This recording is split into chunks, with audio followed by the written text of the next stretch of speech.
Hey everybody, it's George with WRX Property Group. Today we're on site at the Thrift On Kent thrift shop, one of the coolest thrift shops in town, and we're going to be chatting a little bit about what they do and what makes them awesome. And we're going to be chatting with Lynda, who runs things around here. How are you doing today, Lynda? I'm doing really well. Excellent. So do you want to tell us a little bit about Thrift On Kent, what you folks do and how it got started? So we opened Thrift on Kent in 2013. We had two shops before, one in Kitchener, which opened back in 1976, and Generations in Waterloo opened in 1989. So we closed those two shops and opened Thrift on Kent, as I said, in 2013. So we benefit from the generous donors who donate their used good stuff to us. We sort it, price it, put it to the floor, and all of the proceeds that we make fund MCC programs, both locally and globally. Excellent. Could you tell me a little bit more about that? Sure. Yeah, MCC, we deal with peace, development, and relief aid. So in Ontario, we have local programs that deal with restorative justice, poverty programs, things like that. So you're not just helping the local community, you're a global Yes. organization that helps all around the world. Yeah, actually, we're celebrating 100 years next year. Wow, that's fantastic. So, how would you say that the experience at this thrift store is different than at other thrift stores? Yeah, so we have a very small staff here at Thrift on Kent, and we are a nonprofit. So our back room is filled with volunteers. So you'll find volunteers putting things out in the store. You'll find a volunteer cashier. So really, the core of us is very different. We're community oriented based on our volunteers.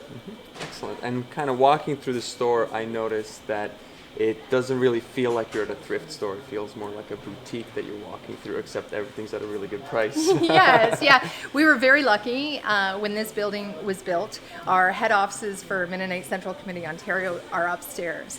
So part of the plan was to have a thrift shop downstairs. So it's a way for us to connect with community, but in a really nice way. A new building and beautiful displays and merchandising that our volunteers do. Yeah, well, we'll definitely be doing some shopping after this interview. Very good. So what do you have for sale at the store that you think is something really awesome that people should come check out? Or maybe a favorite item that you have of yours? Yeah. So what I find really interesting, everything is unique that comes in the back door. So we've got a vintage section in the store. So for me, looking back at maybe some items I maybe once wore 30 years ago is quite fun to look at. But then we also have a great jewelry selection. We have people who are former jewelers who volunteer with us. So we have great priced items for sale. And then we also have our silent auctions. So the one-of-a-kind items that come in that hold a lot of value, we put in our silent auction. So it's always fun to see what arrives in there. Okay, cool. Can you tell me a little bit more about these silent auctions? How frequently do they happen and how can people partake in them? Yeah, so our silent auctions happen on a last bid situation. So the last bidder, they have 7 days. Anyone can outbid them in 7 days. If not, they're the winner of that item. So it's an ongoing auction. So sometimes an item might only be in the showcase for a week because one person is interested. Other items can carry on for months. We had a Gibson guitar that sold for, I forget the exact amount, but it was a couple $1,000s, and there were people bidding from Toronto on that.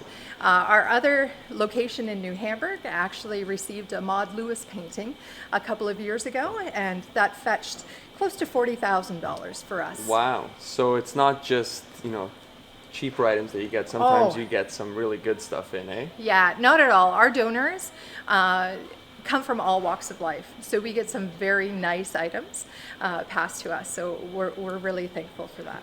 Okay, awesome.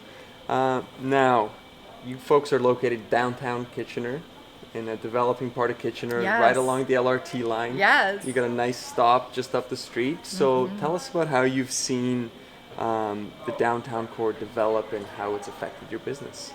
Yeah, so now that the LRT is running, we've got Borden Street Station just about 100 meters from us. So we are seeing an increased amount of foot traffic.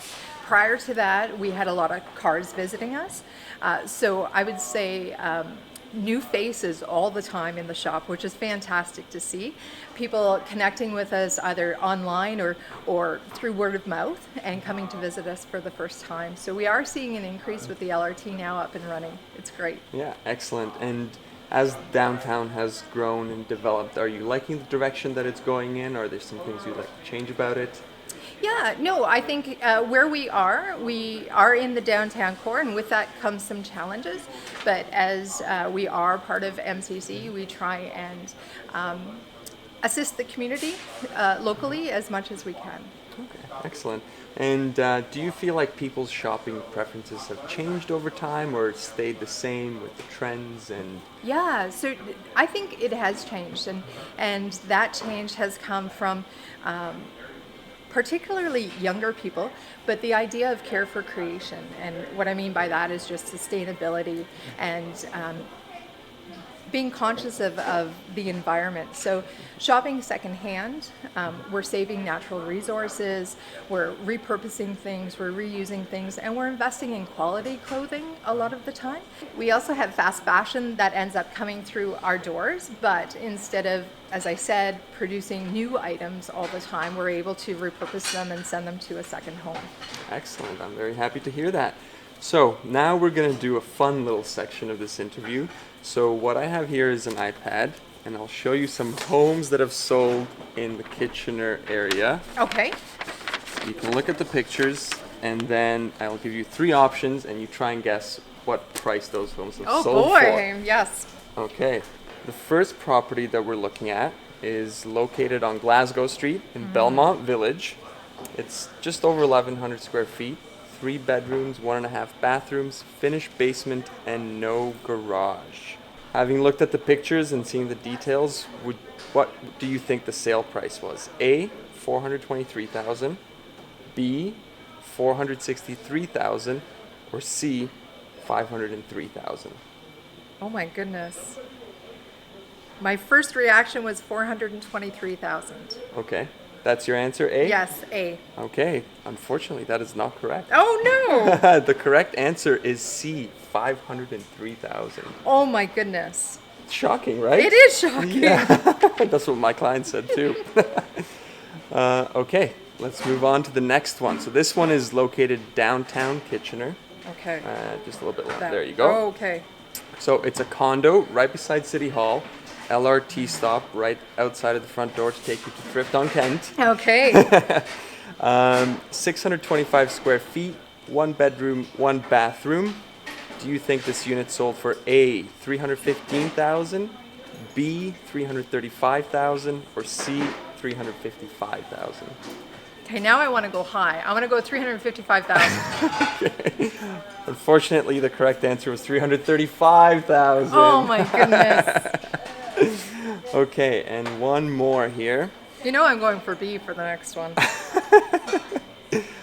This is 33 Crestwood Avenue, a lovely story-and-a-half detached home with a detached garage as well. It's got 3 bedrooms, 1 bathroom, unfinished basement, and just under 1,000 square feet. Was it A, $421,000, B, $451,000, or C, $481,000? I'm going with B, 451,000. That's correct. Congratulations. Thank you. So, seeing these sale prices, were you shocked by how high some of them were and kind of the direction that the city has taken?